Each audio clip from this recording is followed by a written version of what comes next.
West Pokot, hamjambo. Subai kokwo. Subai na bo. Kakwenya yotin. Bwana Yesu asifiwe. Hebu mnisalimie hivi hewani nione watu wa West Pokot. Hey! Naona kweli mko na maneno mmekuja. Kwanza mimi nataka nimshukuru Mungu kwa kutupatia nafasi hii. Tufike county yetu ya West Pokot kwa mara nyingine tena. Na mtanipatia nafasi kidogo kwa sababu tuko na viongozi wengi. Tuko na watu wengi marafiki wametoka sehemu mbalimbali. Marafiki wa ndugu yetu Bwana Guru na kampuni yake. Mumesikia ako na marafiki wengi ambao wamemsaidia kutoka IFC, banks zetu za Kenya na marafiki wengine wengi ambao wameungana na sisi leo katika kusherehekea kiwanda hii ambayo tumengojea. Vile watu wa West Pokot wamesema, kiwanda hii imezungumziwa miaka nyingi, lakini leo kwa mapenzi ya Mungu tumekuja kuifungua rasmi, na sasa itazalisha mali na kuajiri vijana wa West Pokot. And therefore this is a very special day in many important ways to different stakeholders. To the Deski group, we are here to make another milestone in their ambitious expansion of their industrial footprint in the Republic of Kenya. To the people of West Pokot, this is a moment to witness the enormous resource potential of this county and its economic benefits to the local community and to our nation, Kenya. To the people of Kenya at large, we take a monumental step in our industrialization journey by aligning investment and productivity with our quest for self-reliance in respect of strategic goods. The role of the Deski Group in this journey is commendable. Two of their investments, National Cement and now Semtech, produce 6 million tons of clinker annually, which is equivalent to our national demand as a nation. The opening of this plant takes our clinker production beyond this demand to 11 million tons annually, an excess of 5 million tons. The group's achievement is admirable. Over the past 5 years, it has invested, as Mr. Guru himself said, $1 billion. That is close to 150 billion shillings in our economy, in our country, both in the steel and cement manufacturing. And I want to congratulate my brother Guru for having the confidence in our country. It takes courage, it takes commitment, it takes belief for one to invest 150 billion Kenya shillings, even if it is counted in whatever currency. $1 billion is big money in terms of investment. It doesn't matter the currency you use to count. Additionally, it now employs 11,000 Kenyans directly and more than 40,000 Kenyans indirectly. In this plant alone, over the last 4 years, 5,000 people have been working in this plant. Going forward, 2,500 people will be working here every day. And that does not include the transporters and all the other people that will benefit from this ecosystem. The business, the entrepreneurs that will be developed by this factory will contribute immensely to what Kenya of the future and West Pokot of tomorrow will look like. West Pokot County is about to experience an economic resurgence through incomes and various sources associated with the factory, including wages, consumption, and increased revenues.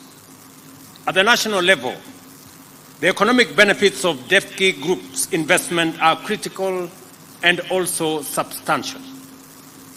Local manufacturing of clinker and steel has saved the country foreign exchange to the tune of $500 million every year. And the DEFCI Group remits 2 billion shillings every month in form of taxes to the Republic of Kenya. That is 24 billion shillings every year. You've also heard that he pays 1 billion shillings every month in power charges to our Kenya Power company. That level of commitment, investment, and paying taxes demonstrates immeasurable patriotism to the Republic of Kenya, and I want to say to my friend Rawal, congratulations. Tafadhali huyu muungwana tumpigie makofi jameni.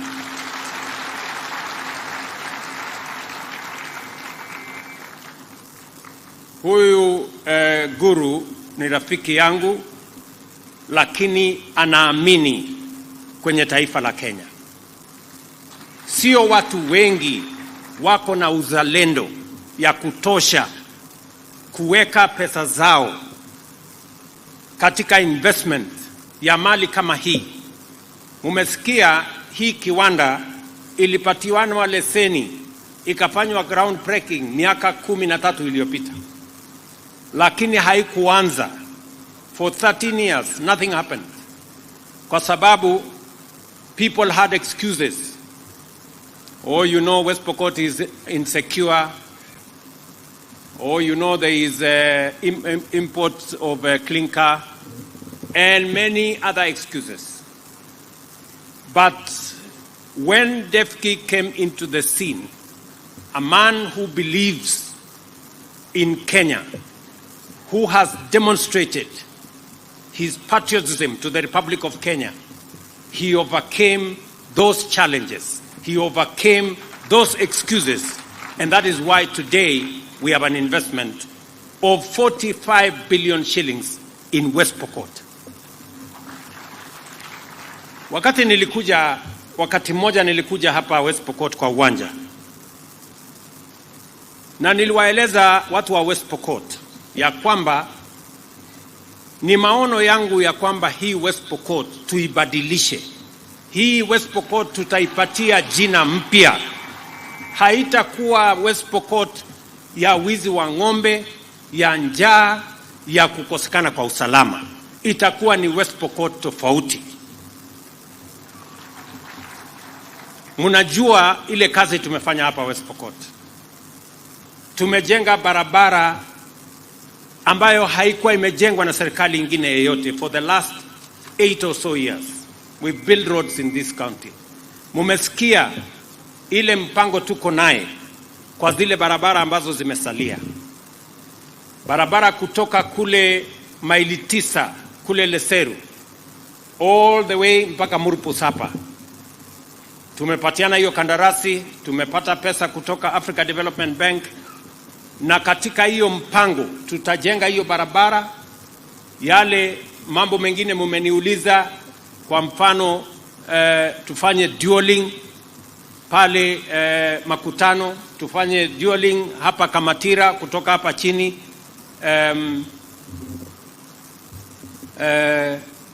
hapa chini naitwa nini? Chepareria. Kutoka Chepareria kupanda mpaka Kamatira tuweke dualing. Hapa tuweke dualing. Mumeniuliza maneno ya Ortum. Mimi naelewa sana kwamba Ortum ilikuwa ni hospitali ya muhimu sana dunia hii yote. Na mimi nataka niwahakikishie wakati tutajenga hiyo barabara, tutajenga hospitali mpya hapa Ortum. na tutajenga hospitali ya kisasa, kwa sababu katika ile budget ambayo tumetengeneza ya hiyo barabara kuna infrastructure ambayo tumebuild in ambayo ni ya muhimu. Tutaweka soko pale, tutaweka soko mahali tofauti tofauti. Kuna zile soko ambayo tayari tumeaward contracts. Tumeaward contract ya soko ya Sigor, tumeaward contract ya hapa Ortum, tumeaward contract ya Makutano, tumeaward contract ya Kajelipa kule Alale. Hizo tayari tuko na milioni 200 ya kujenga hizo soko. Lakini wakati tutajenga hii barabara, pia tutahakikisha kwamba sehemu ambayo inahitaji soko tutaweka soko. Sehemu ambayo inahitaji other public utilities tutahakikisha kwamba vile tumeweka hiyo program, tumeweka karibu bilioni 3 ya kuhakikisha kwamba we build auxiliary public interest facilities to support communities along this corridor. Hiyo ndio kazi ambayo tutafanya. Na wakati nilikuja pale kwa stadium, hawa viongozi wanakumbuka, nilikuja pale na nilikuwa nimealikwa na dada yetu Tekla Lorupe, na tulikuwa tumekuja pale kusema hii West Pokot lazima ikome kuwa ni county ya watu ambao wanaiba ng'ombe. Some of the leaders kwa sababu ya kuogopa wakatoroka siku hiyo, nikakuwa pale peke yangu. Lakini I made a commitment to you that we are going to change this West Pokot. And if you didn't believe me then, you better start to believe me now. We are going to change West Pokot. Na hii sio factory peke yake ambayo tunajenga. Kuna factories zingine ambazo zinakuja. Hii West Pokot ni county ya mining. Na vile mnajua tayari tumepatiana kandarasi ya factory ya mining ya Flospa. Tumepata mwegezaji ataweka pale bilioni 4.5. Pata mwegezaji mwingine ambaye atatupatia mambo ya gold, ile Guru alisema. Kakamega kwa huyu ndugu yangu mheshimiwa Shinali. Pale tuko na bilioni 5.8 kujenga gold refinery pale Kakamega. Vile vile tunajenga kiwanda ingine kule Vihiga ya granite. Tumepata mwegezaji ya shilingi bilioni 2.5, na ni kwa sababu tumekubaliana kama taifa ya kwamba lazima tupange vile tutazalisha mali ili tuondoe umaskini. Na njia moja ya kuondoa umaskini, kuzalisha mali na kupanga ajira ya vijana wetu ni kazi hii ya viwanda. Na mbali na kuweka hiyo mpango, waziri wangu wa mambo ya industry pia tumekubaliana na yeye, tunajenga special economic zones zingine 6 Kenya, kwa sababu we want to create ecosystems and avenues for us to target the export market. Mumesikia vile Guru amesema hapa, 80% ya hii klinka ambaye atatoa hapa, kiasi kikubwa itauzwa kwenye nchi jirani. Tutapata pesa ya kigeni because of the steps we took as a country. Many people complained about the finance bill last year. As my chairman for Finance Committee, Mr. Kimani Kuria here, MP for Molo, has told you, this was what it was informing the finance bill. We want Kenya to move away from being a supermarket for other countries to being a manufacturer of our own goods and exporting to other countries goods that can be manufactured in Kenya. That is why we made a commitment, and I am firm and determined to make sure that we grow our manufacturing in Kenya. For the last almost 6 years, manufacturing in Kenya has come down from 9% of GDP to 7.2%. Our plan is to take it to 20% of GDP And it will not go there through miracles, it will go there through investments like what Guru and others are doing in Kenya. Ladies and gentlemen, there is absolutely no justification for us to import clinker when we have manufacturing capacity, when we have the raw material. There is nothing that we are going to import to make this clinker here. And if there is any import, it is less than 10%. So this is clinker manufactured in Kenya. I hear some people tell me sometime, Mr. President, you know, goods manufactured in Kenya are not very high quality. And I tell them, it is better we drive a Datsun made in Kenya than a Rolls-Royce made elsewhere. That's what it is. And slowly, we are going to make our own Mercedes. Pole pole, hii yetu hii tutaifanya mpaka itakuwa. Si namna hiyo? So, we must believe in ourselves. I want to tell the people, my countrymen and women, we must believe in ourselves. We must believe in our country. We must be patriotic. We must work for Kenya. We cannot continue to be slaves of other people merely because we do not want to take the hard decisions and invest in our own country. You have heard what this factory is doing. Many people, when we say that we want to create jobs for our young people, creating jobs is not merely growing the economy. You can grow the economy and still not create jobs. You must be intentional and deliberate when you are creating jobs. That is why we are investing in different programs. Apart from manufacturing and processing, we have a housing plan that is supposed to grow our housing units by 200,000 every year. And I'm very happy that we will now have cement at a reduced price because of this facility. Our housing plan is going to benefit from this investment. In this county, we already have land for the first 5,000 housing units.